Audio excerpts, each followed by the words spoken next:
I planned the perfect Easter. Cleaned the house, paid for everything, all for the family. Then I heard I'd never be one of them, so I took back everything that was mine. But let me start from the beginning.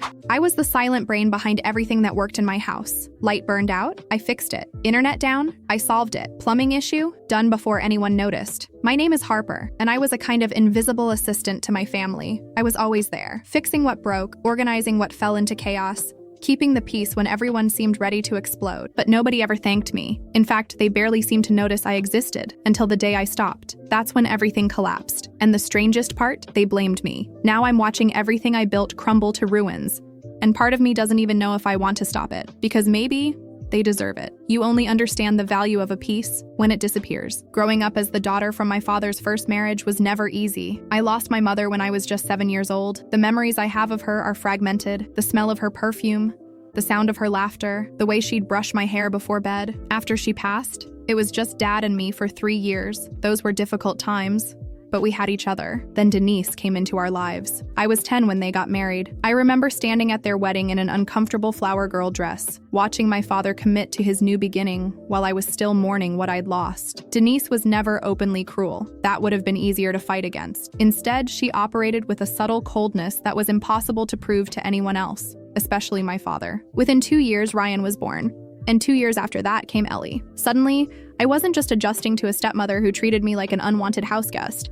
I was competing with 2 biological children who automatically belonged in ways I never could. Our house transformed. Where once my childhood photos lined the hallway, now there were professional family portraits. Dad, Denise, Ryan, and Ellie. I appeared in maybe 1 or 2, always standing slightly apart, my smile never quite reaching my eyes. My bedroom, once painted my favorite shade of blue, was repainted a neutral beige when I turned 13. "It's more mature," Denise had said. What she meant was, "Your preferences don't matter here." The exclusion continued in countless small ways.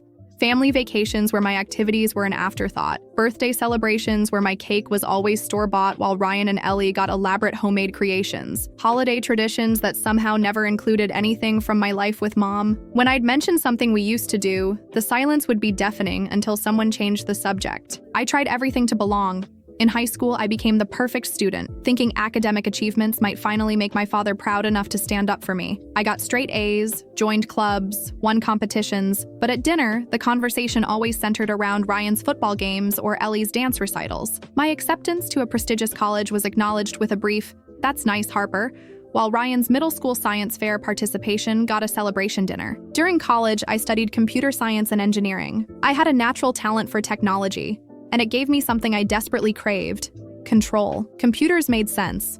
They followed rules. When something went wrong, there was always a logical explanation and solution. People, especially family, were messier, more unpredictable. After graduation, I got a good job at a tech company, but decided to live at home to save money for a while. That's when the pattern shifted slightly. I wasn't just the ignored stepchild anymore. I became the household tech support. Whenever the Wi-Fi went down, or someone couldn't figure out how to use their new phone, or the printer wouldn't work, I was suddenly visible. "Harper, can you fix this?" became the most common way anyone addressed me. At first, I was pathetically grateful for the acknowledgement. Over time, I expanded my role, installing smart home technology throughout the house. Thermostats, security systems, lighting, entertainment systems, all integrated and managed through accounts I created and maintained. I paid for most of it myself, seeing it as my contribution to the family. Maybe if I made their lives easier, more comfortable, they'd finally see me as valuable. I automated everything I could. The sprinklers that kept Denise's prized garden flourishing. The security cameras that made my paranoid stepmother feel safe. The smart kitchen appliances that impressed her friends during dinner parties. The gaming setup that Ryan bragged about to his friends. The lighting system that gave Ellie the perfect ambiance for her TikTok videos. The temperature controls that kept my father comfortable in his home office. For 4 years, I was the wizard behind the curtain, making everything work seamlessly. I spent countless weekends troubleshooting issues, updating systems, and adding new features. No one asked how I did it or thanked me when things worked perfectly.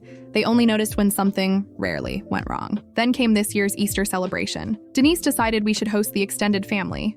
Her parents, her sister's family, my father's brother and his wife. 15 people total. 3 weeks before, she casually told me she'd need my help organizing everything. What she meant was, I'd be doing most of the work while she took the credit. I didn't protest. Some part of me still desperately wanted to be essential, to be appreciated. I created spreadsheets for the menu planning, researched catering options, decorated the house, programmed special lighting sequences, created a custom playlist, and even set up an elaborate Easter egg hunt for the younger kids with digital clues that would lead them around the property. I spent over $2,000 of my own money on food, decorations, and renting tables and chairs. I took 2 days off work to prepare. I cleaned areas of the house that hadn't been touched in months. I color coordinated the table settings with the napkins and flowers. I even bought a new dress, a soft pastel yellow that made me feel pretty for the first time in years. Easter morning, I was up before the sun. I checked that all the eggs were hidden correctly, that the catering would arrive on time, that the house temperature was perfect. I set up the coffee station, prepared mimosas, and arranged fresh fruit platters. By the time family started arriving around 11 in the morning, everything was flawless. The day progressed smoothly. The children found their eggs with excitement, guided by my carefully designed clues. The adults enjoyed drinks on the patio. Denise fluttered around, accepting compliments on the beautiful spread, never once mentioning my involvement. My father occasionally caught my eye and nodded, his version of acknowledgement. By late afternoon, we gathered around the elaborately set dining table. The catered ham was perfectly glazed. The side dishes were arranged aesthetically. The wine was flowing. I sat near the end of the table, not quite integrated with everyone else, but not completely outside the circle either. That's when it happened. Ryan, 21 now, and home from college for the break, had been drinking since noon. His filter, never particularly strong, was completely gone. "Hey sis," he said loudly enough for everyone to hear, gesturing around at the decorations, the food, the ambiance. "Funny how you think all this makes you one of us." The table went silent. My heart stopped. I looked at my father, waiting for him to defend me. He kept carving the ham, eyes down. Denise pretended to adjust her napkin, avoiding eye contact. Ellie stared at her plate. The extended family shifted uncomfortably, suddenly very interested in their food. 21 years of trying to belong, of working to earn a place I should have had by right, crystallized in that moment of naked contempt and institutional indifference. I smiled, not a hurt smile, not an angry smile, a calm smile of clarity. "You're right," I said quietly. "It doesn't." Ryan looked surprised. He'd expected tears or anger. I gave him neither. I simply finished my meal, participated minimally in conversation, and helped serve dessert. I even laughed at the appropriate moments during family stories, most of which excluded me anyway. As everyone moved to the living room for coffee, I quietly slipped away. I went to my room, opened my laptop, and began the process I had unconsciously been preparing for years. First, I transferred all smart home controls from my main account to a temporary one. Then I packed a small overnight bag with essentials. I didn't take much, just enough for a few days. I had a friend who'd been offering me her spare room for months. I texted to see if the offer still stood. I walked through the house one last time, looking at the family photos that rarely included me, the spaces where my presence had been edited out over the years. In the living room, my relatives were laughing at something Ryan had said. No one noticed me standing in the doorway. No one noticed when I walked out the front door. That night, I stayed at my friend's apartment. The next morning, I called in sick to work and began systematically untangling my life from theirs. I removed my banking information from all the utility autopay accounts I'd been quietly contributing to for years. I canceled the subscriptions I paid for: Netflix, Hulu, Disney+, Spotify Premium, the security service, the lawn care app. Most crucially, I began the process of removing myself from the smart home system I'd created. I transferred ownership of certain devices to a generic account and emailed the login information to my father's work address. Other systems, the whopping ones I'd paid for myself, I simply disconnected. Not maliciously, just completely. By the third day, my phone was flooded with texts. From Ellie: "The internet keeps cutting out. Can you fix it?" From Ryan: "What's the password for the new Netflix account? This one says it's not working." From Denise: "The thermostat is stuck at 86 degrees and we can't adjust it. Call me ASAP." I didn't respond to any of them. On the fourth day, my father finally called. "Harper, is everything okay? You haven't been home." "I'm fine, Dad. I'm staying with a friend for a while." "Well, we're having some issues with the house systems. Denise is really struggling with the heat, and none of us can figure out how to reset the thermostat." No mention of Easter. No acknowledgement of Ryan's comment. No question about why I had left. "I've transferred ownership of the main systems to a house account. I emailed you the login details." "I didn't get any email. Can you just come home and fix it?" "You know I'm not good with this tech stuff." "I'm not coming back, Dad." A long pause. "What do you mean? Is this about what Ryan said?" "He was just joking around. You know how he gets when he drinks. It's not about Ryan. It's about 21 years of being treated like an outsider in my own family. It's about being useful but not loved. It's about finally accepting what you've all been telling me all along. I'm not one of you." "That's ridiculous, Harper. Of course you're family. Family doesn't need login credentials, Dad." "I have to go." I hung up. Then I turned off my phone. For 2 weeks, I stayed disconnected. I focused on finding my own apartment, something I should have done years ago. I threw myself into work projects I'd been putting off. I had dinners with actual friends who valued my presence. When I finally turned my phone back on, there were 67 missed calls and over 100 text messages. The family group chat had exploded with crises.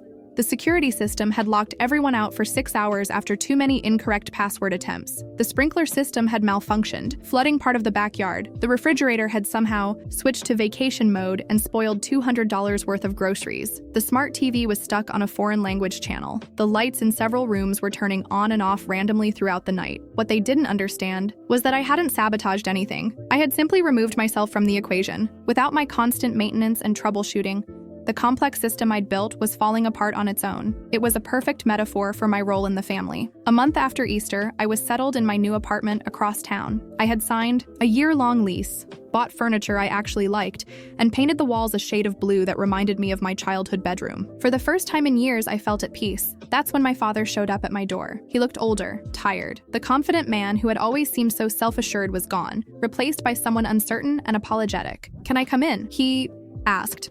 I let him in, but didn't offer him anything to drink. "Nice place," he said, looking around. "You, thanks. That's why I like it." He nodded, then got to the point. "Things at home are falling apart, Harper. Nothing works right anymore. We've had 3 different tech companies come out, and none of them can figure out how to fix what you built. They say it's too customized, too integrated. That's unfortunate. Denise and Ryan are at each other's throats. She blames him for driving you away. He says she never made you feel welcome in the first place. Ellie's staying at a friend's house most of the time now." I felt a twinge of sadness for Ellie. She had been the least awful to me over the years. Still, she had been complicit in her silence. "I'm sorry to hear that. We need you to come home, Harper, just to fix the systems at least. I'll pay you." That was when I truly understood nothing had changed. I wasn't being asked back because they missed me. I was being asked back because the services I provided were missed. "I'm not a tech contractor. Dad, I'm your daughter. At least I was supposed to be." "Of course you're my daughter. That's never been in question, hasn't it? When was the last time you defended me against Denise's subtle put-downs? When did you ever make sure I was included in family photos or vacations? When did you ever acknowledge that your house runs smoothly because of all the work I do behind the scenes?" He looked genuinely confused. "I never realized you felt excluded. You always seemed so independent." I had to be. No one else was going to look out for me. My father sat heavily on my new couch. "I failed you, didn't I?" "Yes," I said simply. "You did." For the first time since my mother died, I saw my father cry. Not dramatic sobs, just quiet tears of realization. "I was so focused on building a new family after your mother died that I forgot to make sure you had one too." We talked for hours that evening, really talked in ways we hadn't for 20 years. He admitted how he had allowed Denise to set the tone for our household, afraid that challenging her would mean losing his second chance at happiness. He confessed that he had often felt proud of my accomplishments, but never knew how to express it without making Ryan and Ellie feel less special. He acknowledged that he had taken my technical help for granted, never realizing how much time and money I had invested in making the house run smoothly. It wasn't a perfect reconciliation. Too much water had flowed under that bridge, but it was a start. "Will you come for dinner next week?" he asked as he was leaving. "Just you and me. We can go to that Italian place you always liked as a kid." I agreed, but made it clear. "I'm not moving back, and I'm not fixing the house." He nodded, accepting that boundary. Over the next few months, I rebuilt my relationship with my father, one dinner at a time. He made efforts I had never seen before, remembering details about my work, asking about my friends, even bringing up memories of my mother that had long been taboo in our house. Meanwhile, the smart home continued its slow-motion collapse. Eventually, Denise hired an expensive consultant who basically ripped out everything I had installed and started fresh with a much simpler, less integrated system. It cost them thousands of dollars, far more than if they had appreciated what I had built and maintained for free all those years. Ryan reached out once, not to apologize, but to ask for the password to an old gaming account. I didn't respond. Ellie sent a tentative text on my birthday, which I acknowledged politely but distantly. Denise and I haven't spoken directly since that Easter last week.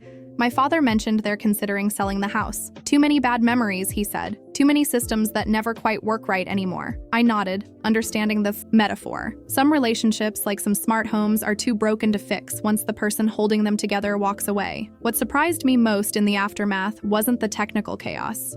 I had expected that. It was the emotional unraveling that followed. According to my father, holiday gatherings became tense affairs. Extended family members asked about my absence. Denise's carefully crafted image of the perfect blended family crumbled under scrutiny. People began to notice the asymmetry that had been there all along. My absence created a void that forced everyone to confront their own roles in my exclusion. My grandmother, my father's mother, apparently gave him a scathing lecture about how he had failed me. Ellie confessed to her friends that she had always known I was treated differently but had been too afraid to say anything. Even Ryan, through the grapevine, began to question the family dynamics he had benefited from all his life. 6 months after Easter, I received a letter from Denise. Not an email or text, an actual handwritten letter, which already told me how difficult this was for her. She didn't exactly apologize. That would have required acknowledging her behavior directly. Instead, she wrote about how she had never known how to be a mother to a child who already had memories of another woman, how she had felt threatened by my intelligence, my self-sufficiency, my bond with my father, how she had channeled that insecurity into creating distance rather than building bridges. It wasn't the apology I deserved, but it was more self-awareness than I had ever expected from her. I didn't respond. Some bridges stay burned, but I did feel a certain peace knowing that my departure had forced some reflection. At work, I received a substantial promotion. Without the constant drain of managing my family's technical needs, I had more energy to devote to my career. I joined a community tech group where I volunteered to help seniors learn digital skills. I started dating someone who valued my intelligence and sensitivity instead of seeing them as threats. When Christmas approached, I made plans to travel, something I had always wanted to do but had never allowed myself, feeling obligated to participate in family gatherings where I never quite belonged. I booked a solo trip to Japan, a country whose aesthetic of finding beauty in imperfection resonated deeply with me. The day before my departure, I had one final dinner with my father. He handed me a small box wrapped in blue paper, my favorite color, the one that had been painted over all those years ago. Inside was my mother's necklace, a simple silver pendant I remembered her wearing in photographs. I had assumed it was lost, or that Denise had gotten rid of it long ago. I should have given this to you years ago, my father said. I kept thinking there would be a better time, a special occasion. I was wrong to wait. I wore that necklace throughout my trip to Japan. In the quiet temples of Kyoto, watching snow fall on ancient stone gardens, I finally felt the last pieces of resentment melt away. Not because my family had made proper amends, most of them hadn't, but because I had finally stopped defining myself in relation to them. When I returned home, to my home, not theirs, I found a balance I hadn't thought possible. My father and I maintained our repaired relationship with clear boundaries. I occasionally exchanged texts with Ellie, who was starting to develop her own identity apart from her mother's influence. Ryan and Denise remained distant figures in my life, mentioned in my father's updates but no longer sources of pain. The following Easter, 1 year after my departure, I hosted my own celebration, not out of competition or spite, but because I wanted to create new traditions that reflected who I truly was. I invited friends, colleagues, and yes, my father, who came alone, respecting my boundaries. We ate foods my mother used to make. We exchanged thoughtful gifts rather than hollow gestures. We talked about real things, hopes, fears, memories, dreams. No one pretended everything was perfect. No one was performing for social media or neighborhood approval. As the evening wound down, my father helped me clean up the kitchen. "You've built a beautiful life," he said, looking around at my apartment, my friends, the genuine warmth that filled the space. "I had to lose the one that didn't fit to find it," I replied. He nodded, understanding. I think about that Easter comment Ryan made all the time. "Funny how you think all this makes you one of us." He was so wrong. It was never about what you did or didn't do. You were always one of us. The best of us, really. We just failed to be worthy of you. I don't consider what I did to be revenge, though I understand why it might look that way from the outside. I didn't sabotage anything. I didn't cause scenes or make demands. I simply stopped giving pieces of myself to people who didn't value them. I stopped performing uncompensated emotional and technical labor. I stopped pretending I belonged in spaces where I was merely tolerated. This Easter will be different. I'm hosting a small dinner at my apartment. Just my father, 2 close friends, and me. I've found photos of my mother that I'll display proudly. I'll cook her recipes. I'll use her favorite flowers as centerpieces. My apartment's technology is simple, intentional, and entirely under my control. The lights don't flicker. The thermostat maintains whatever temperature I set. The Wi-Fi never drops. Everything works. Because I built it for myself, not to earn approval that would never come. Sometimes, when I'm feeling particularly reflective, I think about Ryan's comment that triggered my exodus. "Funny how you think all this makes you one of us." He was right, in a way. No amount of technical support or Easter egg hunts could make me one of them. What he failed to understand was that I no longer wanted to be. In walking away, I found something better than belonging to their family. I found belonging to myself. And you, if you were in my place, what would you have done differently? Leave your comment.